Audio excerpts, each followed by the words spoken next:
I mentioned in video number 1 that the main error we see with nouns is noun agreement. So let's cover that error here. It's not super common, but it does appear, and once you learn it, it's pretty easy to recognize.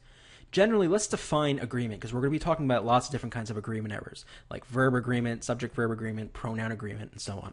An agreement error is basically, agreement in a sentence is the words and the structures of a sentence have to agree with the other words and the structures of a sentence, right? So words go together with other words and forms of words based on what they are, right? So if you're talking about a man, you would use the pronoun he. You wouldn't use the pronoun it. You wouldn't use the pronoun we, right? We're referring to a singular male, so we use he, right? That's what we mean by agreement. So here's one species of that kind of agreement error. Let's look at some example sentences. John and Mary want to become an astronaut. Now, wait a minute. We have two people here, John and Mary.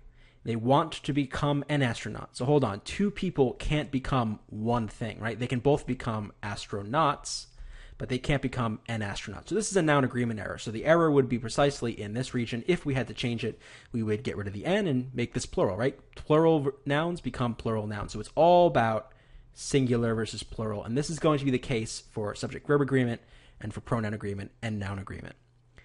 Different kinds of elements have a different atomic mass. So we've got a plural noun here, different kinds of elements. A plural verb, so that's fine. But how can they have a different atomic mass? Not not really going to happen, right? They have different atomic masses, right? So again, plural, but they're not going to have a different mass, right? Unless multiple things are sharing something, which they're not here. You can't share different masses. Doesn't make any sense. Unless they're sharing something, you're going to have to make sure they're both plural.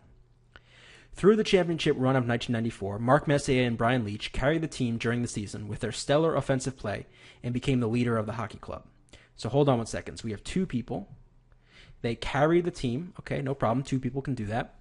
And then they became the leader. So hold on 1 second. You can't, again, have two people becoming one thing. They've got to become we can keep but the leaders of the hockey club, right? So again, plural nouns match up with plural nouns. They've got to agree.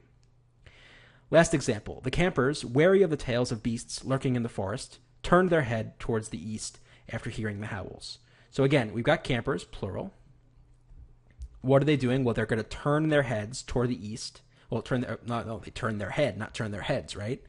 So again, we've got another noun agreement because the campers don't share one head, right? So we'd have to make this turned their heads towards the east, right? So plural noun, plural verb, I guess we can't really tell, plural pronoun, plural noun, what they're sharing, right? Unless they share a head, right? This is some kind of weird camper creature. They're going to have multiple heads, so we got to make it clear that they're both going to be plural. So that's noun agreement. Doesn't come up too much. If you want more examples, check out SAT Grammar Tactics. There's a whole bunch of practice problems from the SAT with this error.